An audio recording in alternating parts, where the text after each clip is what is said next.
So for more now, let's bring in trial attorney and legal analyst Kelly Hyman. Kelly, thanks so much for your time today. So we just heard from Marcus here. I mean, talk about the significance of this ruling today. From your perspective, how impactful do you think it is as this state case moves forward?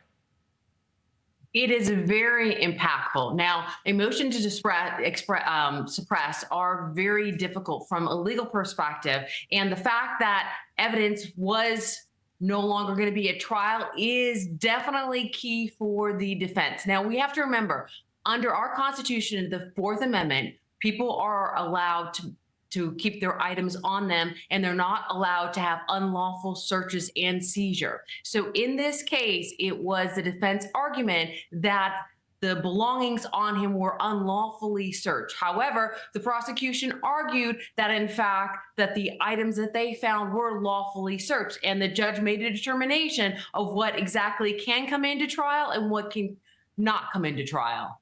So, Kelly, all right, you just mentioned it right there. Regardless of the ruling, prosecutors deny that he was ever illegally searched and questioned at that McDonald's. But as an attorney, what is your perspective on that search that did happen there at that Pennsylvania McDonald's? What is your perspective? From a legal perspective, that the judge got it right. Now, we have to remember that on the federal case, the judge ruled that all the evidence that was found on him was going to be submitted to the jury. And why is that important? Because once the officers take his belongings and go to the police station, they're allowed to do an inventory search of the items. And so that is really key, all those items that were found on him. So based on what the federal judge did, based on the law, I believe the judge got it right. And also based on the state court law, the state court judge also got it right.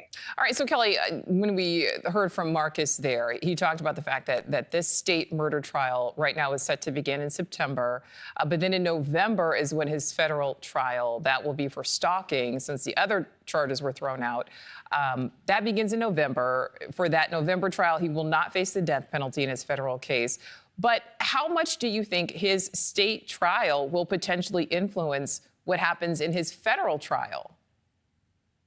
Well, from a legal perspective, in regards to what the jury hears, it shouldn't matter, because when a jury sits for a case, they're only supposed to listen to the evidence presented. And what that means is they can't look at outside information of what they hear. What they hear in the case is exactly what they're supposed to use. So the prosecution has the burden, and they have to prove every element of the case. But I think it's interesting to note that his attorneys, having both high-profile cases and working on them, it's really hard to prepare for one trial when other stuff are going on. So I could definitely see in the coming months that the trials possibly get moved, or the defense is asking for more time so that they can fully prepare for these such high-profile trials. All right, so let's zoom in on this federal case. So prosecutors argue that Mangione's defense team plans to, quote, intrusively dig into jurors' private lives. The proposed questions haven't yet been made public, but according to the filing, it includes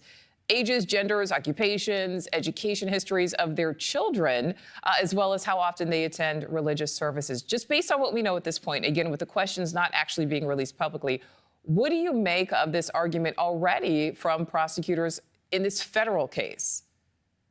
It's a balance for the court of whether, in fact, that these questions are in fact intrusive, right? That people have a certain amount of right of privacy not to give information, but then also balance it with the fact that someone's right to trial, and that they need to make sure that people are fair and impartial. This case has gotten a lot of attention. And so what is really important from the defense standpoint is you don't have someone sit on a jury that has already made up their mind. You don't have someone that sits on the jury that is already biased. You don't have someone that sits that, no matter what evidence is presented, is going to already say that, oh, nope, he is 100% not guilty, and no matter what you show me, I'm not. So the judge has a lot of discretion in this case. And so based on the questions asked, the judge will balance those two things of people's right to privacy, but then also to make sure the defendant is not prejudiced by the juries that sit on his case. And just to wrap this up, Kelly, I mean, how difficult do you think it will be to pick a jury in each of these trials? It can potentially be very difficult. A lot of people have strong feelings one way or another, but definitely is key in this case for people to hopefully put that aside and then based on what the evidence is presented, because it's important to remember that the prosecution bring the case and they have to prove every element of the charges. And so if someone can be fair and impartial and listen to the jury, then they could potentially be one of the jurors. All right, trial attorney Kelly Hyman, thanks so much for your time today.